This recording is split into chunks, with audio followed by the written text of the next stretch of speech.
how a touch was given, of the outpouring of the Spirit at Pentecost, Shavuot, right?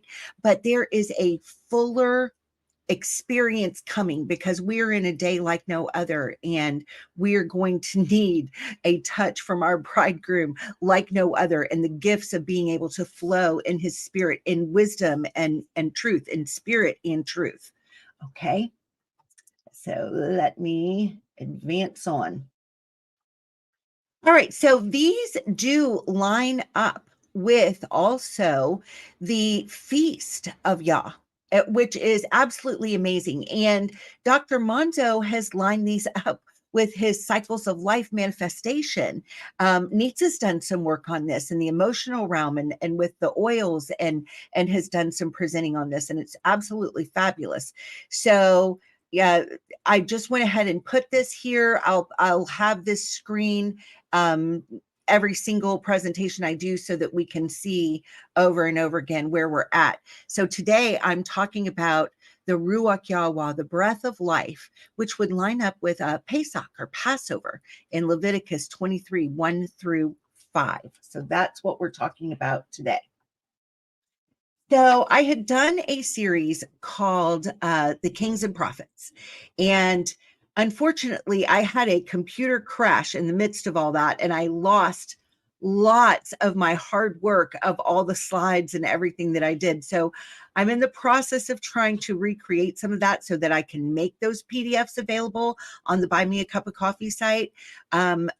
But I wanted you to, if you've never watched that series, it gives so much background on how the correlations are between ancient Israel and what's happening currently in the United States of America. And no, I don't believe that, this is the only place of the northern kingdoms were scattered. No, I don't believe that we're the, only modern day representation. This just happens to be where I live. Modern day America has been a lot like maybe Assyria. It arose powerful, probably for a very short time. And we're going to see, the fall of that. And many of Yah's children are scattered into America, as well as all the other nations of the earth. Yah's children are scattered in every nation. It says every nation, every island, everywhere. They're everywhere. Right. But if you've never watched that series, it is a good series to get to see all the different correlations and all the oaths that were proclaimed by American governmental leaders, on how they were going to rebuild the destroyed towers. Right. And you find that exact wording in Isaiah 9, verse 11, which is very, very interesting. Right. How we're going to build back better. Probably not, according to the word of Yah.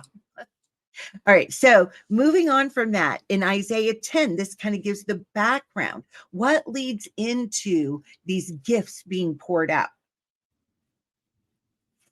So in Isaiah 11:10, it gives the conditions of the religious and governmental authority of the nation of Israel, and how they are treating people. The people of the house of Yasharel, just prior to the promise of the outpouring of the Ruach upon Yahweh's people in Isaiah 11. This is what it says in Isaiah 10. Woe unto them that decree unrighteous decrees, and that write grievousness which they have prescribed, to turn aside the needy from judgment, and to take away the right from the poor of my people, that widows may be their prey, and that they may rob the fatherless. And what will ye do in the day of visitation, and in the desolation which shall come from afar? To whom will you flee for help, and where will you leave your glory? Without me, they shall bow down under the prisoners, and they shall fall under the slain. And for all his anger, and for all this, his anger is not turned away, but his hand is stretched out still. Now, I am reading this from the Sefer. In fact, probably most of my scripture references are from the Sefer Millennial Edition that is available free on eSword. So, what are we dealing with? We've got a corrupt judicial system, unfair laws, the deprivation of the poor, the rights of the needy are being denied, a culture that preys on widows and orphans for profit. He promises to send disaster on such a wicked society from a distant land that makes their treasures of wealth no longer safe, that turns them into prisoners in their own nation, causing them to lie in the streets, homeless alongside of the dead. He states even that is not punishment enough. So he describes their enemy nation, Assyria, a proud and arrogant enemy of whom Yahuah will severely punish for their cruelty. But before then, Yah is going to use them as his rod of correction against his people because he's had enough of their betrayal of him and abuse of the innocent. He states that he will allow the Assyrians to plunder them like dirt beneath their feet.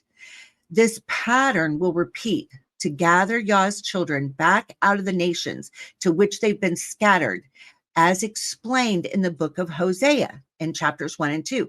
Now, I also did a large series on Hosea, a 4-part series on the book of Hosea. And like I said, in my computer crash, I lost some of my PowerPoint presentations. So I'm having to rebuild some of that, but I plan to get that done and get that book of Hosea transcribed so I can add it to the Buy Me a Cup of Coffee site so that people can have that information, because I put a lot of work into that series. I mean, the slides and commentary and digging into the book of Hosea, I think it's well over 100 slides. So it's quite the bit of information there. So I'm going to try to actually get that done today. I'm almost done with it. All right. So the remnant, those who survive and have learned to trust in the faithfulness of their Kadosh Echad, the Holy One, Yahuah, that's who's known as the remnant. And so we get to see this. Now, this time I've decided to use the New Living Translation because it's just easier to understand sometimes. So this is Isaiah 10, 21 through 27. It says, a remnant will return. Yes, the remnant of Yaakov will return to the mighty Elohim, right? El Elohim, I believe is how that is. But though the people of Yasharel are as numerous as the sand of the seashore, only a remnant of them will return. Yahuah has rightly decided to destroy his people. Yes, Adonai, Yahuah Zavaot, right? The Lord of Heaven's armies has already decided to destroy the entire land. So this is what Adonai, Yahuah Zavaot says. Oh, my people in Zion, do not be afraid of the Assyrians when they oppress you and with rod and club, as the Egyptians did long ago. In a little while, my anger against you will end, and then my anger will rise up to destroy them. Yahuah Zavaot will lash them with his whip, as he did with when Gideon triumphed over the Midianites at the rock of Oreb, or when Yahuah's staff was raised to drown the Egyptian army in the sea. In that day, Yahuah will end the bondage of his people. He will break the yoke of slavery and lift it from their shoulders. Okay, so all that's just kind of some lead up to get to our part about the promise. All right. So the promise.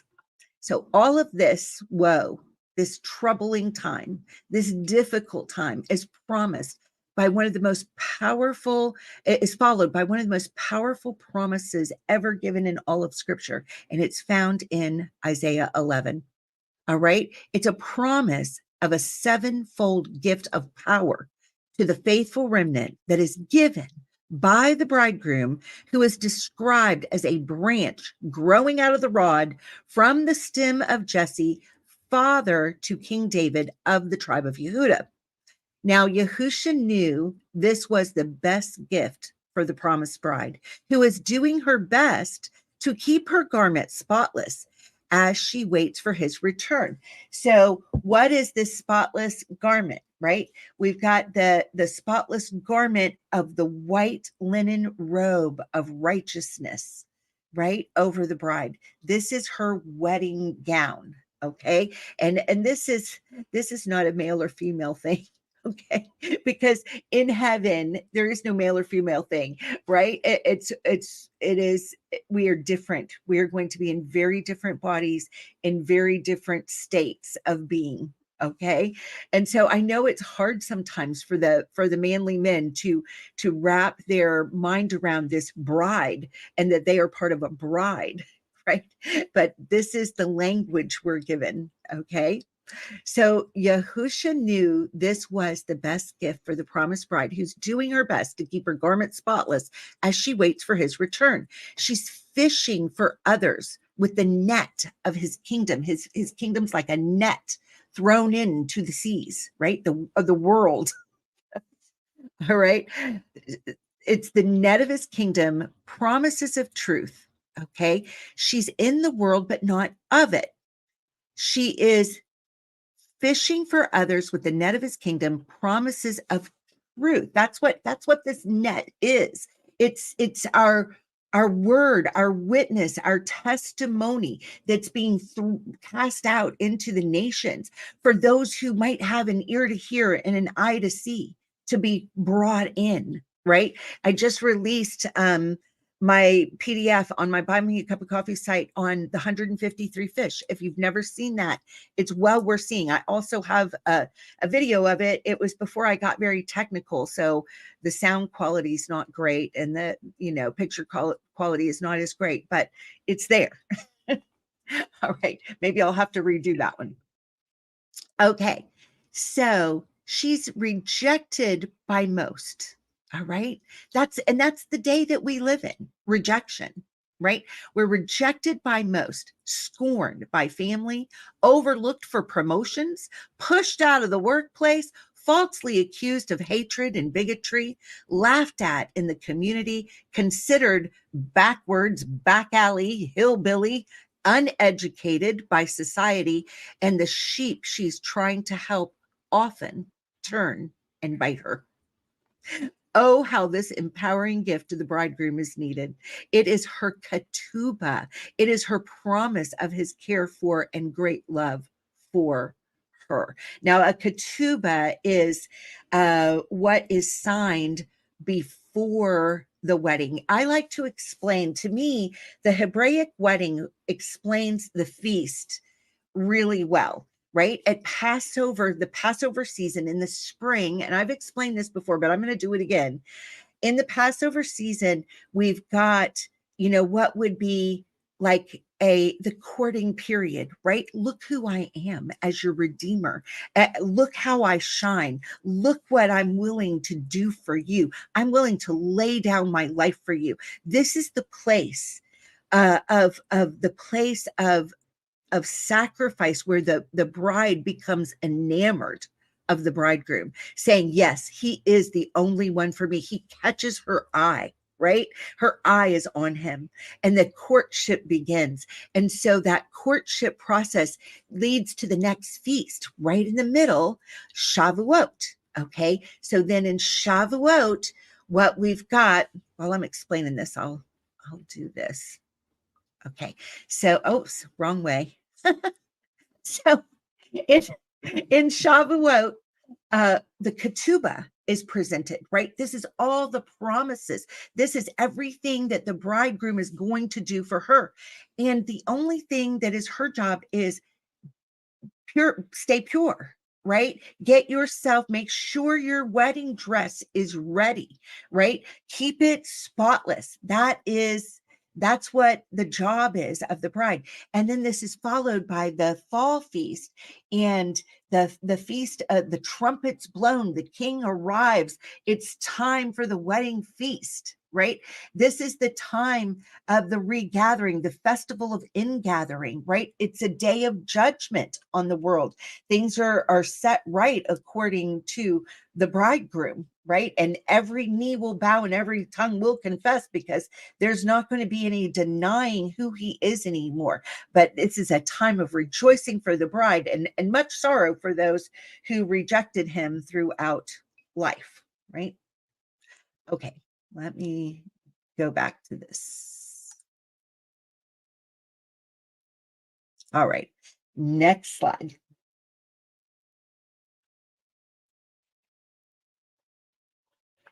So this says, out of the stump of David's family will grow a shoot. Yes, a new branch bearing fruit from the old root. Isaiah 11:2, and the Spirit, the Ruach, right? This is the New Living Translation. The Spirit of the Lord, the Ruach of Yahuah will rest on him, and the Ruach of Hokmah, right? It's a spirit. It's translated spirit in the New Living Translation, but it's a Ruach, okay? It's a breath of Hokmah, which is wisdom, Bina, which is understanding, counsel, Etzah, and might, Gavura, the spirit of knowledge, Da'at, and the Yira, the fear of Yahweh. Okay, the fear of the Lord. Or it's not that we're trembling in fear of him, because if you have a true fear of him, if you are in awe of him, if he is your everything and nothing else can compare, you fear nothing else. Right? Yeah, right. He is, you know his power, and nothing else has the power to make you afraid. It's not that you don't experience the emotions of fear sometime, but we catch ourselves, right? And we turn our focus back to who is the answer.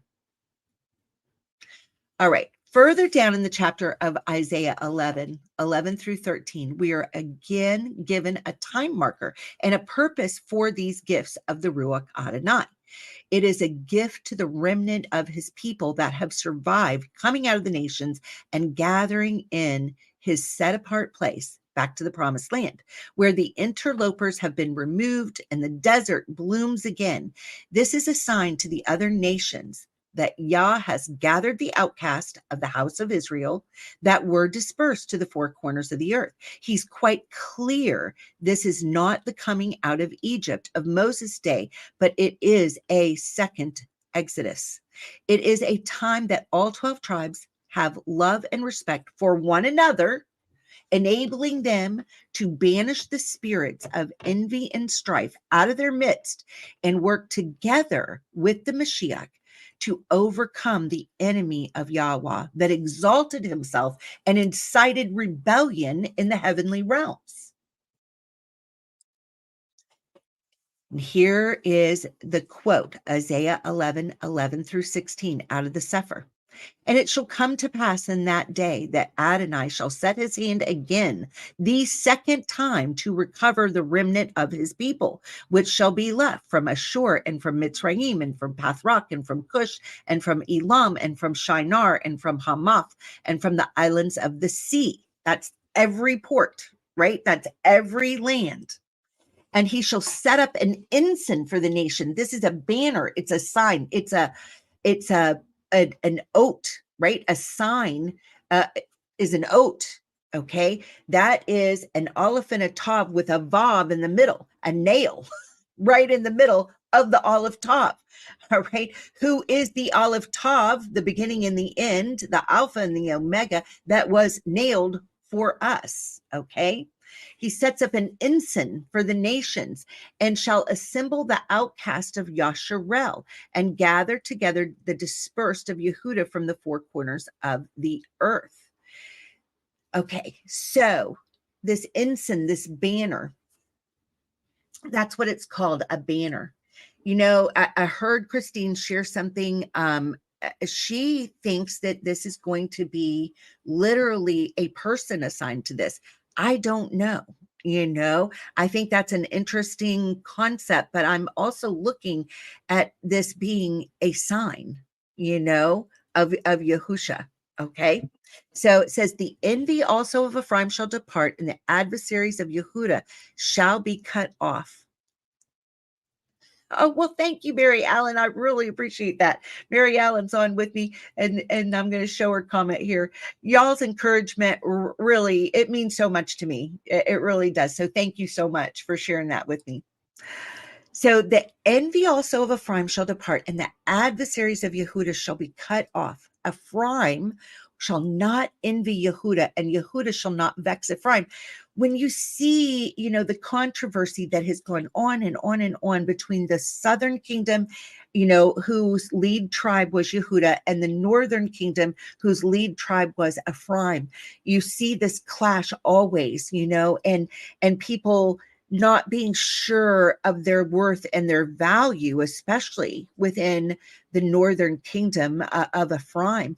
And so a spirit of jealousy will get stirred up, well, I'm not of that bloodline, right? Because people don't understand that a heart line is what's happening, right? All 12 tribes are just as valuable as one another. There is not a special people, only the Jews out of the religious system, that they're the only ones that count. That is a very false teaching. That is not true.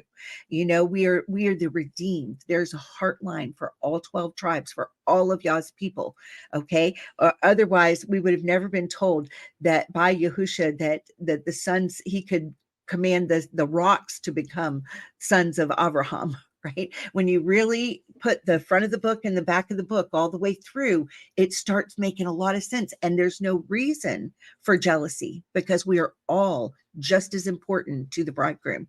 Every one of us matters, of equal importance. No one is raised above the rest. It's so funny, because when you look in the religious hierarchy systems, they want to say, well, this one's here and this one's here and this one's here and this one's here, whether it's a bishop or a cardinal or a pope or a pastor or a rabbi or a whatever it is. The truth is, we're here and Yahusha is here, right? Above what we can ever imagine, hope, think, right?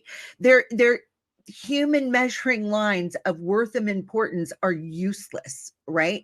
Every gift we've been given, if you have a talent to do something, this is a gift given by the bridegroom. You didn't produce that gift within yourself. If you have a gift of speaking, teaching, prophesying, whatever it is, those are gifts, right? Knitted inside of you when you were in your mother's womb.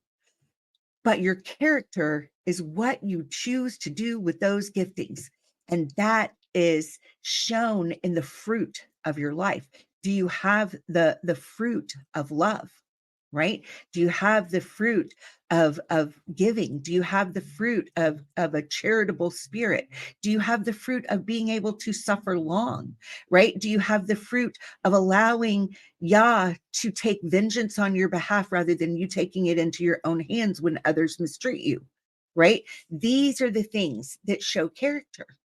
And that's what we're looking for. So there's no more envy that Ephraim needs. The envy, so I'm going to pick back up in the scriptures. The envy also of Ephraim shall depart, and the adversaries of Yehuda will be cut off.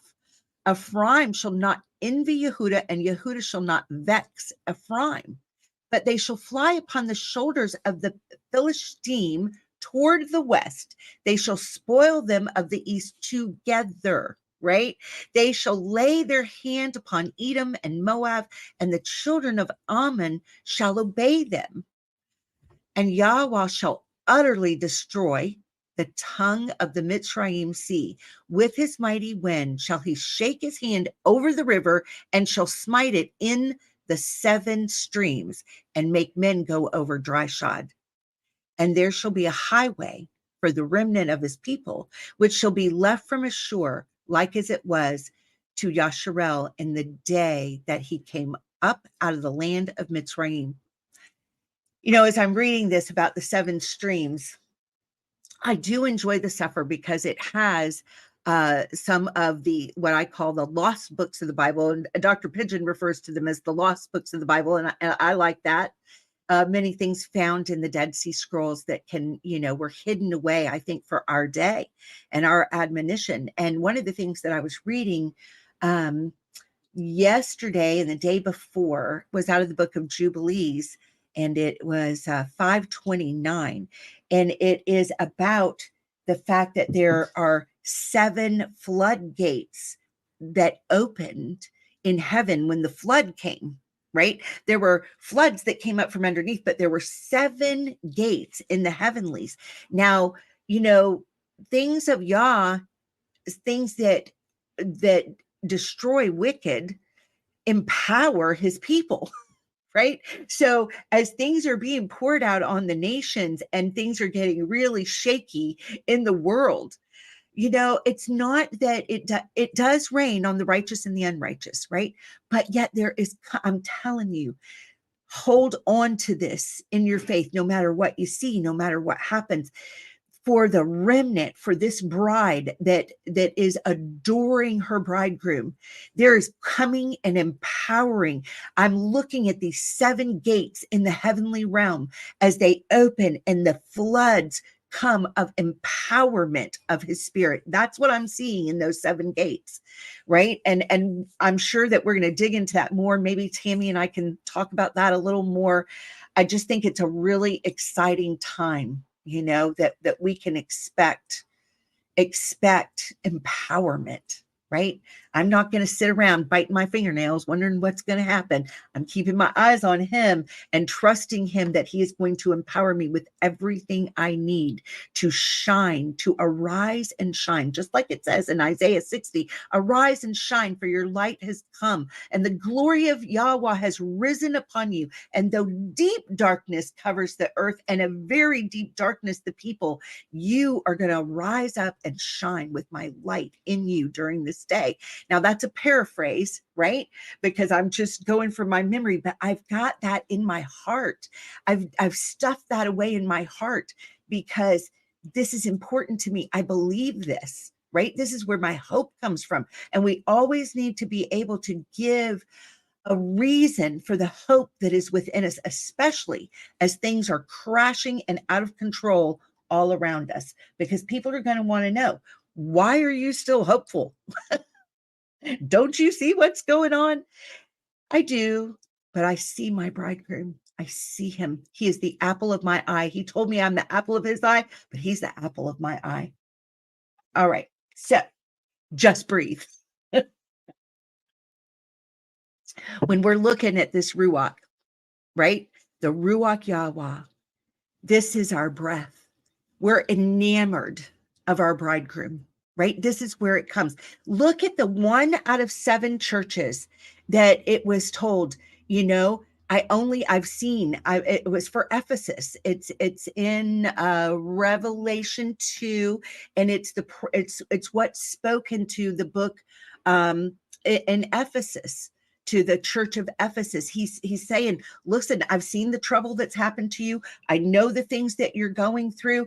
I know how hard it is. I've seen your faithfulness. I know that you've held on. He says, I only have one thing, right? That I would say, you're not holding on to your first love. This is the empowerment of the Spirit. The Ruach of Yahuah is holding on to your first love. This is what it's about. Okay. It is breathing in his spirit on a daily basis. Just breathe, right? Just breathe. Just worship him with all that you are and all that you have. It will transport you into a different realm that empowers you to get through this time. This is a day that we cannot afford to neglect our worship time.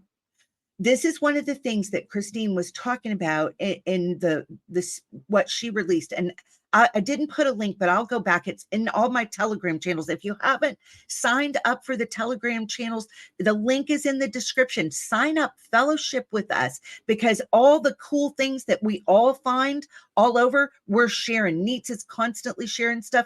Carrie Brown's sharing stuff. We're communicating. There's all kinds of wonderful members that are sharing stuff. Tammy's sharing stuff with us in the group.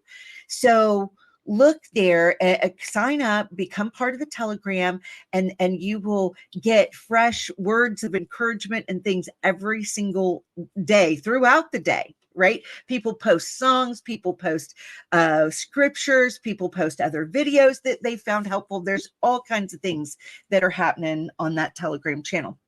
So we're breathing, right? This is it. We're breathing him in, right? As we worship. We're breathing him in. This is where our strength comes from, because as we are worshiping him, we are promised that the joy of Yahuah is our strength. And he enjoys our worship. Why? Because it's a free will offering. It's not required. He's not saying you must worship me, right? It's something that's born out of a spirit of looking and gazing upon him, of being so appreciative of all that he's done, but being amazed at who he is at this time on earth, that he would have picked people like me and you, right? That he would have said, that one I'm going to trust, that she has a heart that can withstand a day of trouble and still allow me to be seated on the throne of her heart, or his heart, right? This is the remnant, okay? And this is where our strength is coming from. And as we worship him, and it gets his attention, and he enjoys it, because it's not something we have to do. It's something that's born out of love. And so it's a yada relationship, right?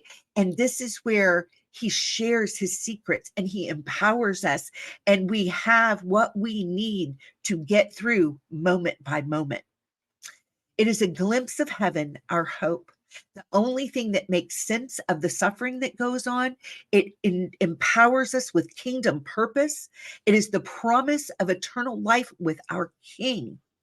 Psalm 33:6 says, by the word of Yahuah were the heavens made, and all the host of them by the breath of his mouth, right? Everything came from his breath. Everything that we see, everything that we touch, every single thing.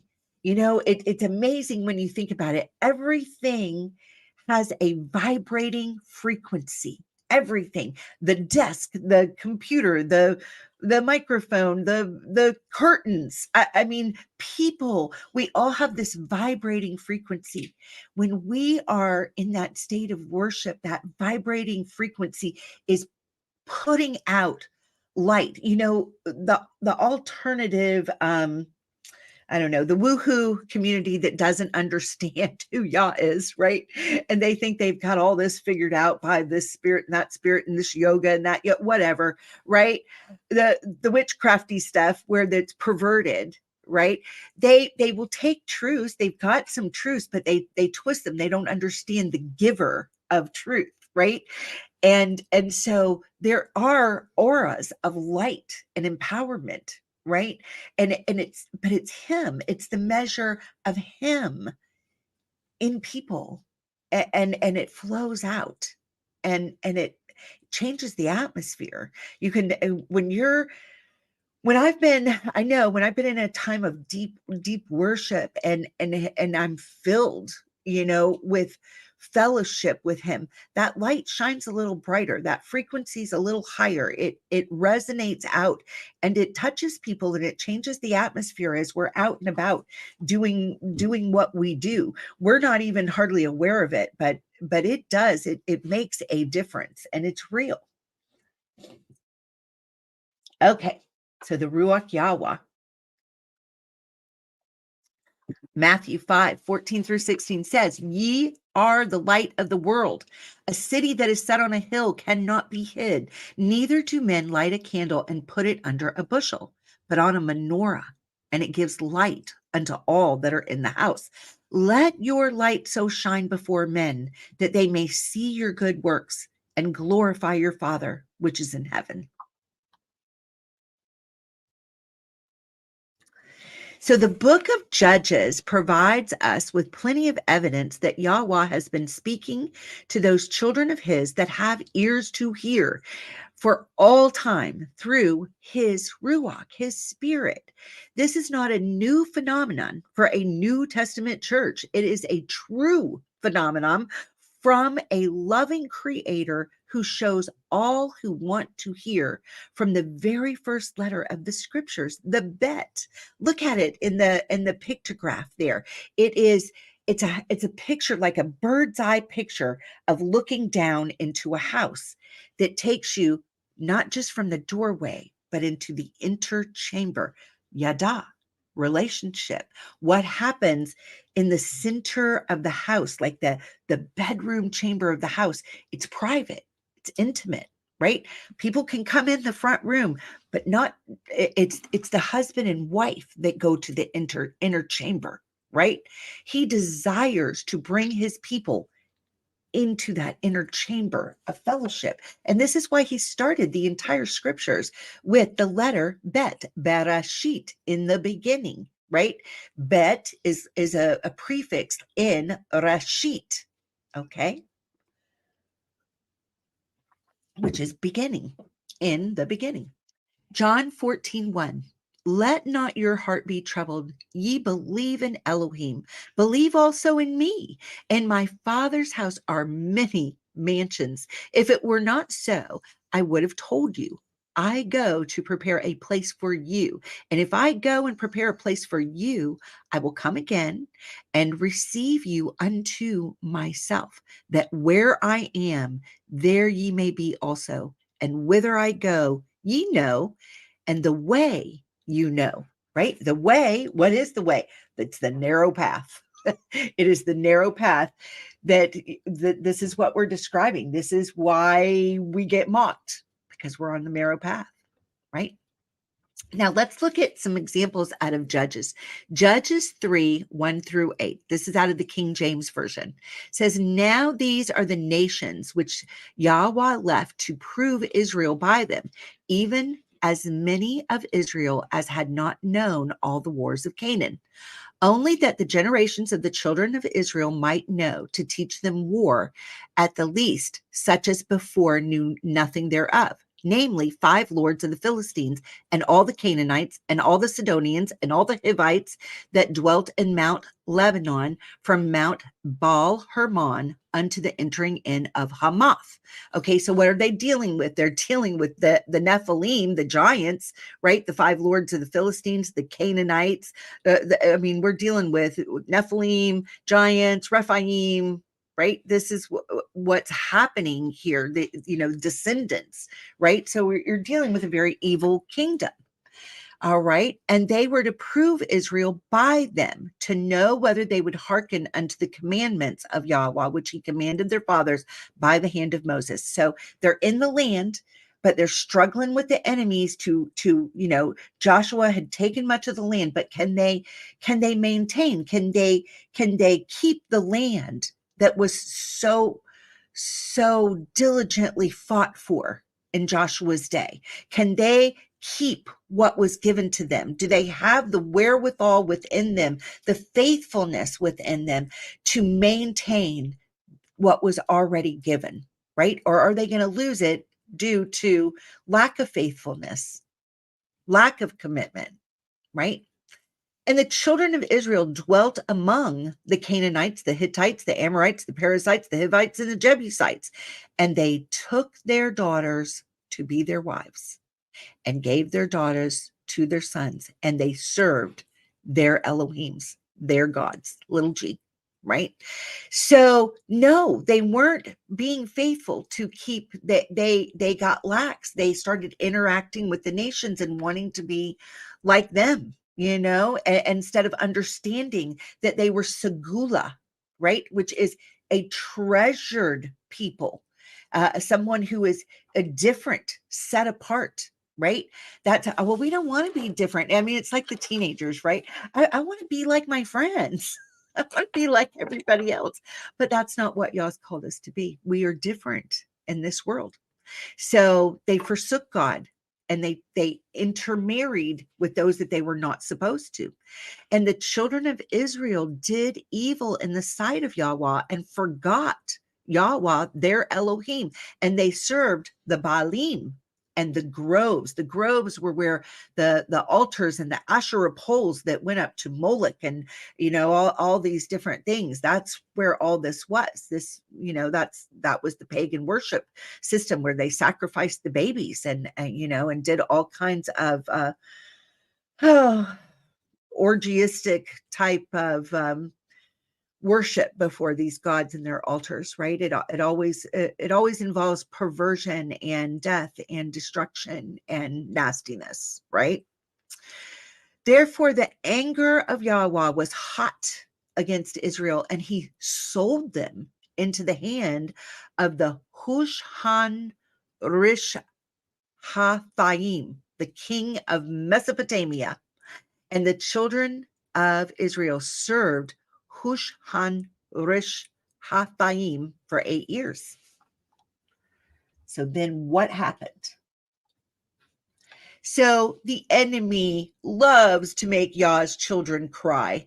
Remember this when the things are coming against you and you just want to sit down and put your head in your hands and cry because you are overwhelmed with what is coming against you. Because every arrow that can be shot your way is being shot your way. If you are of the household of the righteous, every arrow that is in the enemy's quiver is coming at you because his time is short and he needs to destroy those lovers of Yah. He wants to get you to cry and give up, right? He wants to get your eyes on the problem and off of the answer, which is Yah. Right? He's trying to do it. And as he succeeds and you sit down overwhelmed to cry, he is laughing. He is laughing because he loves to do this. This is all he's got for his short day before it comes to an end, right? So Judges 3:9-11, it says, and when the children of Yasharel cried unto El Yahweh, Yahweh raised up a deliverer to the children of Yasharel, who delivered them, even Aleph Tav, because who is the deliverer, right? Othanol, the son of Kenaz, Caleb's younger brother. So that's really interesting, right? The still this courageous Caleb, right? And his lineage. And the Ruach Yahweh came upon him. So that's what I'm saying. This is not a new thing. This is a true thing. This has always been, right? For his people, for those who fix their eyes and their hope on him. And so this is what happened. The Ruach Yahweh came upon him and he judged Yasharel and he went out to war, and Yahweh delivered Cushan Rish Athayim, the king of Aram, Naharaim, into his hand, and his hand prevailed against Cushan Rish Athayim. And the land had rest for 40 years. And Othniel, the son of Kenaz, died. Okay, so not a new thing, just a true thing. Yahweh empowers people with his spirit when they draw close to him, and he is no respecter of persons. And this is what if I could get anything, if we could stop saying, well, I'm not this and I'm not that, and I'm not in that position, and I don't have her gifts or his gifts or that talent, or right. It's not about that. He empowers the most unlikely. And I know this is true, or I would not be sitting here with this message to give you today. My life would have made me a sure bet for the evil kingdom, right? He had to look on me and go, why even bother? She's a sure thing. She's a shoo-in for hell. But Yah saw something else, right? So he knew what he had knit together in me to be able to do this, but he has empowered me through my love relationship with him. He had to work on my character and who I am, right? And he started with me with being a worship leader so that I would learn to fling myself into his arms for all the deliverance that I needed, because I have needed a lot of it, and I still can come to him every day for what I need, right? For deliverance, right? It's just an amazing journey, and he loves us, and he is so faithful, and he is no respecter of persons. What he will do for one, he will do for another, because it doesn't have anything to do with us. It is all about him. So let's just look at what this is when the Ruach comes upon someone, right? So this is Hayah, to come, right? It means it happens. It happens. It's a hey with the hand, the right arm hand of the Father between a hey. It's like, this, wow, here's the hand of Yah, and wow, if we're looking at the word picture, like, this is too hard for me to even explain. All I can do is throw my hands up and open my eyes in total amazement at what the hand of Yah has done. That's what it means when the Ruach comes upon you to empower you, right? So the word upon is all, right? It's on behalf of. Okay, it's on behalf of the shepherd. See, we've got the ayin lamed, right? He sees us. The shepherd sees us. He knows what needs to happen. So the primitive root has a hay on the end and the connotation of something springing up on our behalf, right? It's not about what we're doing. Our part is love him with all your heart, your mind, and soul, and follow the 10 commandments, which Yahusha summed up for us. Love Yah with everything within you and love your neighbor as yourself, right? Love him with all you've got, and then take all that love relationship, and no matter what your brothers and sisters are doing, pour that out on them. No, it's not conditional on how they're treating you. Right. Do the first part, and he empowers us to do the second part. That's how that works. All right. So Gideon, here's another example out of the book of Judges. All right, so let's read it out of 634. But the Ruach Yahuah came upon Gideon, and he blew a shofar, and Ava Yarez was gathered after him. So Gideon is an example of most chosen human vessels of Yahweh. He did not feel powerful or qualified to provide the leadership necessary for Yahweh to flow through to set the people's hearts towards trusting in Yah for a great victory over their enemy. But El Roy, right? The Elohim who sees, knew what he was capable of. He knows exactly what he knitted together in the womb of each of our mother's wombs. He makes sure that the fabric needed for the occasion that arises is there from the start, even though it may be hidden from the awareness of the vessel that contains it. Sometimes we don't know what's in us until the pressure comes, until it's needed, and then these giftings and talents arise up out of that to meet the need, and we're like, I didn't even know that was in there, right? That's Yah. That's how he works. Judges 11:29 says, then the Ruach Yahuah came upon Yiptak, and he passed over Gilad and Manasseh, and passed over Mitzpah of Gilad, and from Mitzpah of Gilad he passed over unto the children of Ammon. Right? So this is what we see. This is how it works. He comes upon us in the power that's necessary for us to have to meet the situation. Judges 13:24 through 25. So this is about Samson. And the woman bore a son and called his name Shimshon. And the child grew, and Yahweh blessed him. And the Ruach Yahweh began to move him at times in the camp of Dan between Zorah and Eshcatol, right?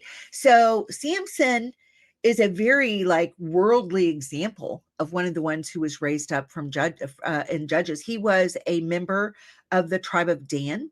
He was disrespectful to his parents. He was very impulsive. He had a rash temper. He was promiscuous and didn't stay faithful in his love life, right? I mean, he was full of character flaws, which I find is interesting. And I'll be doing a presentation on the tribe of Dan in particular. I'm working on it now. So I'll be bringing that forth. I'm working on the one for Judah. I pretty much have that one done. I'll be bringing that forth pretty soon. And the tribe of Dan, I'm working on something really special there. Y'all showing me some stuff in there. All right. So, but then we see further in this story, after he's been captured, right, through his own foolishness, right, by Delilah, okay, and gives away the strength of his power, which was the Nazarite vow of his long hair, and his hair gets cut, right? So now he's been blinded and he's in prison, and And this is going to be the end of his life. But the Ruach, it says, Judges 14:6, the Ruach Yahuah came mightily upon him, and he rent him as he would have rent a kid, and he had nothing in his hand, but he told not his father or his mother what he had done. So this is just one example out of Samson's life. This isn't the final pushing the pillars and everything falling in, which is the whole story. But over and over again, the Ruach Yahuah would come upon Samson for Yah's purposes. So Samson's from the tribe of Dan, and we will look at the lessons of his life and in the body of Yahusha in the study series on the tribe of Dan. Despite his bad character, Yah's Ruach came upon him to accomplish Yah's purposes. So it's not so much contingent upon us. This is the story again. Yah chooses to empower who he chooses to empower when he chooses to empower it, which is amazing. All right. 2 Samuel 23, 1 and 2. Now these be the last words of David, the last words of someone. When we see this in scripture, I always pay special attention because, many times, and many times in life now, and many times in the past, when you see the prophets and Moses and Jacob and, the blessings that are passed down, right? They know that they're getting ready to die, and they pass down this last nugget of wisdom that Yah's given them, right? And so here we're going to see this. Now, these be the last words of David. David, the son of Yishai, said, and the man who was raised up on high, the anointed of the Elohai of Yaakov, and the sweet psalmist of Yasharel said, the Ruach Yahuah spoke by me, and his word was in my tongue. What a beautiful insight into how the many Psalms of David were inspired. The Ruach Yahuah put the word of Yahuah on his tongue. So that's what he's telling us. Those songs that you love, that you want to know where they came from? He said, he put his word in my tongue. He spoke to me by his Ruach, the Ruach Yahuah. And that was the Yada relationship. Acts 10, 34 and 35. Then Kepha, Peter, right, opened his mouth and said, of a truth, I perceive that Elohim is no respecter of persons, but in every nation he that fears him and works righteousness is accepted with him. And that just reinforcing what I was talking about. He is not a respecter of persons, right? He loves all of us and will do for one what he's done for another, if that's what he decides to do. Luke 24, 36 through 43. And as they spoke thus, Yahusha himself stood in the midst of them, right? So he has died. He has defeated death, hell, and the grave, and he is alive forevermore, and presents himself and stands in the midst of his disciples. And this is what he says: peace be unto you. Why? Probably because he just scared the life out of them, right? Because they saw him die, right? And so he's appearing, showing he is alive forevermore, right? But they were terrified and frightened and supposed that they'd seen a Ruach, they'd seen a spirit, a ghost, right? And he said unto them, why are ye troubled, and why do thoughts arise in your hearts? Behold my hands and my feet, that it is I myself. Handle me and see, for a Ruach has not flesh and bones as you see me have. He wasn't showing up as a spirit. He was showing up in his flesh body, right? Where the holes were still in his hand from those nails, right? And when he had thus spoken, he showed them his hands and his feet. And while they yet believed not for joy and wondered, he said unto them, have you here any meat? And they gave him a piece of broiled fish and of a honeycomb, and he took it and did eat before them. He needed them to see, look, I'm alive. And he said unto them, these are the words which I spoke unto you while I was yet with you, that all things must be fulfilled, which were written in the Torah of Moshe, and in the prophets, and in the Tehillim, that's the Psalms, concerning me. Then he opened up their understanding that they might understand the scriptures. And he said unto them, thus it is written, and thus it behooved Hamashiach, right? The anointed one, the Christ, right? To suffer and to rise from the dead the third day, and that repentance and remission of sins should be preached in his name among all nations, beginning in Jerusalem, and spreading to every single place on the planet. And ye are witnesses of these things. And behold, I send Aleph Tav, the promise of my Father, upon you. But tarry ye in the city of Jerusalem, and ye be endued with power from on high. Right? He's saying, I'm going to give you of my power so that you can do this. And so they had hope, right? Because they'd seen him suffer and die. And they, we know from the story of Peter when he decides to go back to fishing, right? That he'd just kind of given up. I explained that in that story of the 153 fish.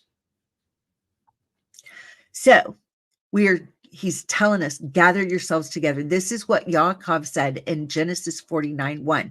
This is Yaakov's direction to his sons, that they may receive a word about their destiny in the last days of time before the return of Mashiach, right? This is a prophetic utterance by Yaakov for a last days generation. And in the first book of Acts, we see it begin to unfold. Begin, not fullness, begin to unfold as the children of Yahuah are given the gifts of the bridegroom, Yahusha. And I believe they were given in part, but I believe for this last day, the fullness is coming. Acts 1:1-5. The former treatise have I made, O Theophilus, and of all that Yahusha began both to do and teach, until the day in which he was taken up. After that, he, through the Ruach HaKodesh, the spirit of the anointed, right? Of the set apart, of the Holy One, the Ruach HaKodesh had given commandments unto the apostles whom he had chosen, to whom also he showed himself alive after his passion by many infallible proofs, being seen of them 40 days, and speaking of the things pertaining to the kingdom of Elohim, and being assembled together with them, commanded them that they should not depart from Jerusalem, but wait for the promise of the Father, which said he, ye have heard of me. For Yochanan truly baptized with water, but ye shall be baptized with the Ruach HaKodesh not many days hence.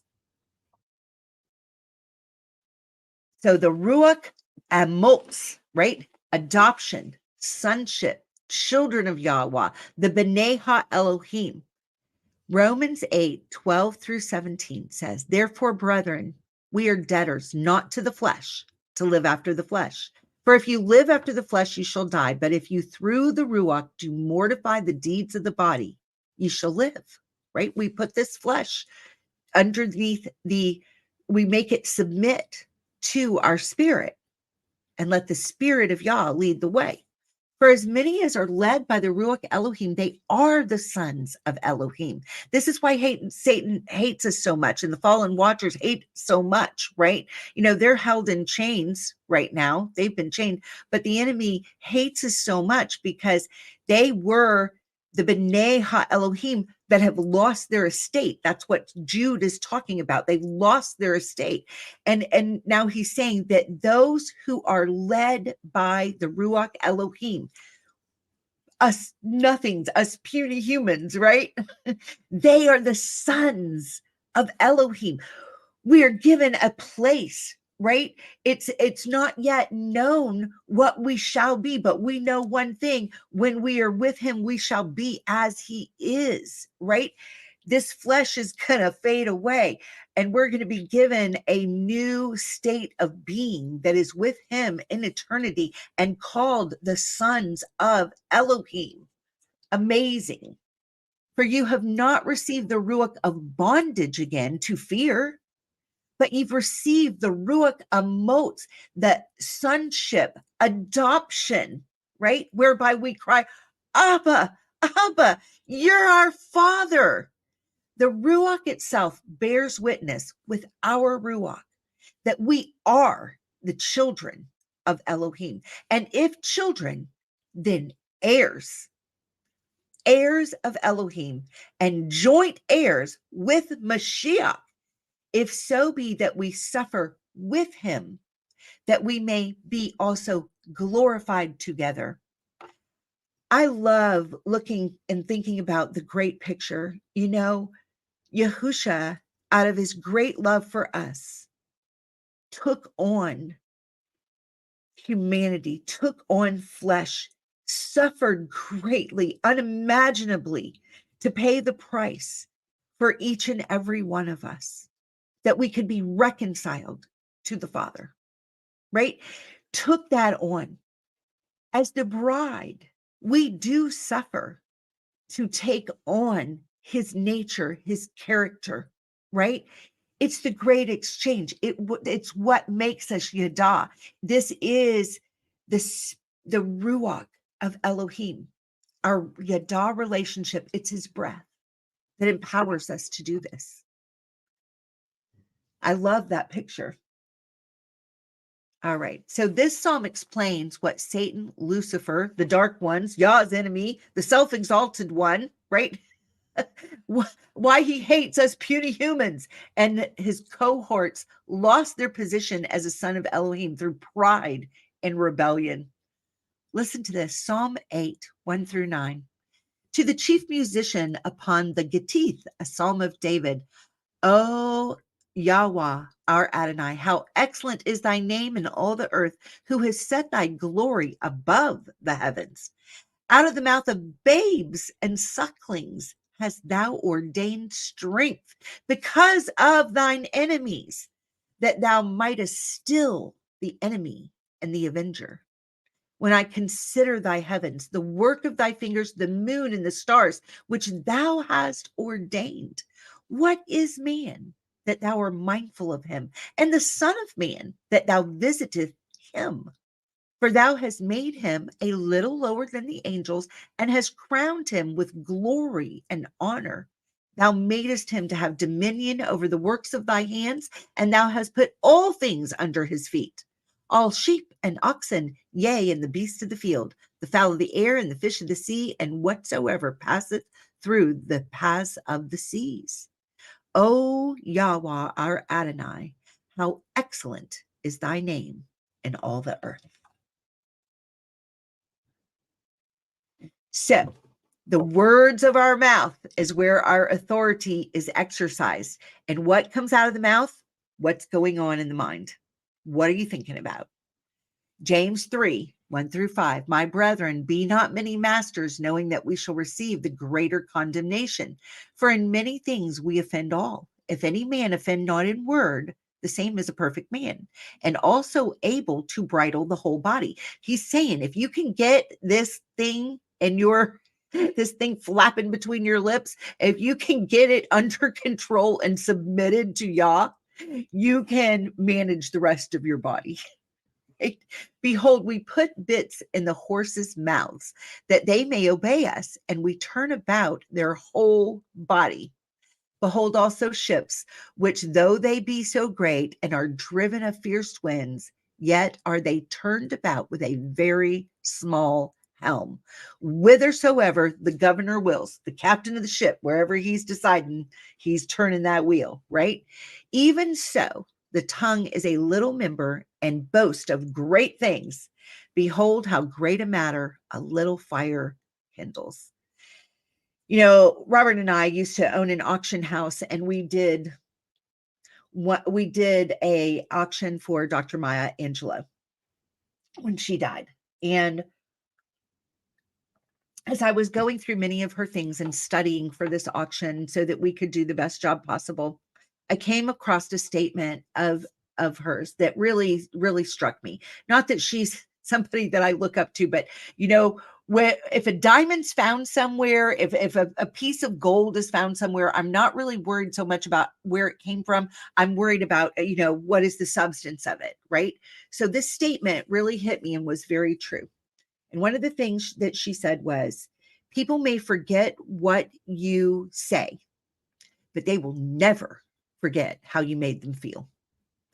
And that is absolutely true. And that is something that we have to remember in this day. Father, help us to be gracious.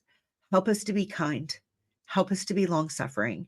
Help us to truly have and cultivate your spiritual fruit in our lives as we deal with one another, because everyone is very, very opinionated in this day, and everybody's willing to pick up stones and cast them quite easily at others, not understanding Yah has different commissions for different people. And just because it's not your commission doesn't mean it's not Yah's commission. Just because you don't understand what Yah's having someone do doesn't mean that they're a false prophet or a false person. We've got to have some grace. We've got to have some grace. Literally in the scriptures, it talks about how we prophesy in part. Right? We are given different commissions for different things. Yah has different people appointed to different offices and different jobs, if you will, for this day and age. So we've got to be careful about slinging stones, because we will be held accountable for that. James 3:6-8 says, and the tongue is a fire, a world of iniquity, and so is the tongue among our members, that it defiles the whole body and sets on fire the course of nature, and is set on fire of Gehenna. For every kind of beast and of birds and of serpents and of things in the sea is tamed and has been tamed of mankind. But the tongue can no man tame. It is an unruly evil, full of deadly poison. Therewith we bless we Elohim, even the Father, and therewith curse we men, which are made after the similitude of Elohim. James 3:10-12 says, out of the same mouth proceeds blessing and cursing. My brethren, these things ought not so to be. Does a fountain send forth at the same place sweet water and bitter? Can the fig tree, my brethren, bear olive berries, either of vine figs? So can no fountain both yield salt water and fresh. I think that was my last slide. No, this is it. So the sacrifice of praise. Psalm 150 verse 6 says, let everything that has breath praise Yahweh. Hallelujah. So get your praise on, because that's where the power is. Spend time praising our King,